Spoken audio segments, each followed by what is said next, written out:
The Book of Numbers, Passover and Departure, chapters 7 to 10.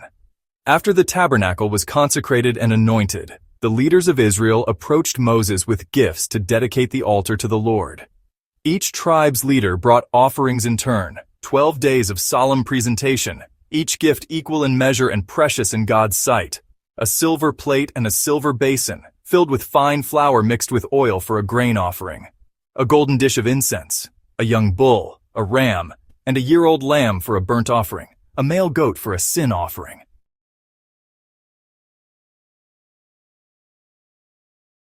Each tribe gave the same, showing that no tribe was greater or lesser in devotion.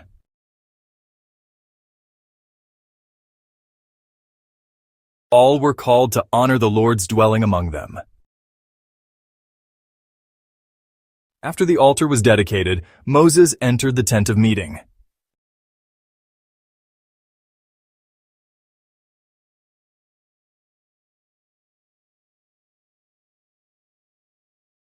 There, the voice of the Lord spoke to him from above the mercy seat, between the two cherubim over the Ark of the Covenant. It was a reminder that God was not distant. He was present, enthroned among his people, guiding them with his word. According to Catholic theology, the Ark and the mercy seat prefigure Christ himself, both the place of God's presence and the mediator between God and humanity. As St. Paul says, Christ Jesus, whom God put forward as a mercy seat by his blood, to be received by faith. In the first month of the second year after they came out of Egypt, the Lord commanded Moses, "Let the people of Israel keep the Passover at its appointed time." On the 14th day of the month, at twilight, the Israelites celebrated the Passover exactly as God had commanded, but some men had become unclean because they had touched a corpse. They came to Moses and asked, "Why should we be kept from offering the Lord's offering at its appointed time?" Moses inquired of the Lord, and God gave a compassionate provision. Anyone unclean or on a journey could keep the Passover 1 month later, so no one would be excluded from the remembrance of deliverance. This shows that God desires all his people to share in his saving covenant, prefiguring the universal invitation to the Eucharist in the new covenant.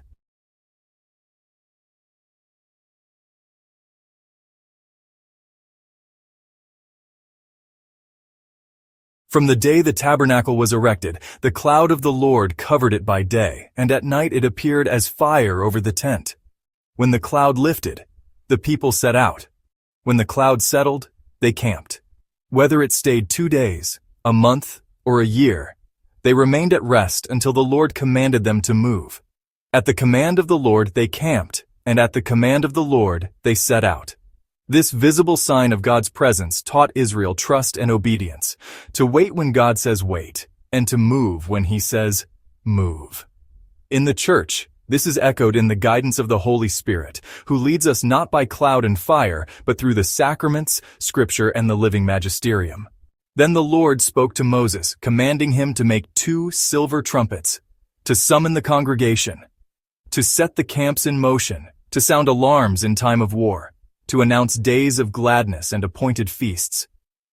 When the trumpets were blown over burnt offerings and peace offerings, they were a memorial before God, a proclamation that the people belonged to him. In Catholic liturgy, the use of bells and solemn calls to worship continues this ancient pattern. Sacred sound to gather the faithful and proclaim the presence of God. Finally, the day came to depart. After a year at Sinai, receiving the law, building the tabernacle, ordering the tribes, the cloud lifted from over the tent. The sons of Israel set out, tribe by tribe, in the order the Lord had appointed. Judah's standard led the way. The tabernacle was taken down and carried by the Levites. The ark went ahead to seek out a resting place for them. Arise, O Lord, and let your enemies be scattered, and let those who hate you flee before you. Return, O Lord, to the 10,000 thousands of Israel. This departure was a moment of faithful obedience, setting out into the unknown with God as their guide.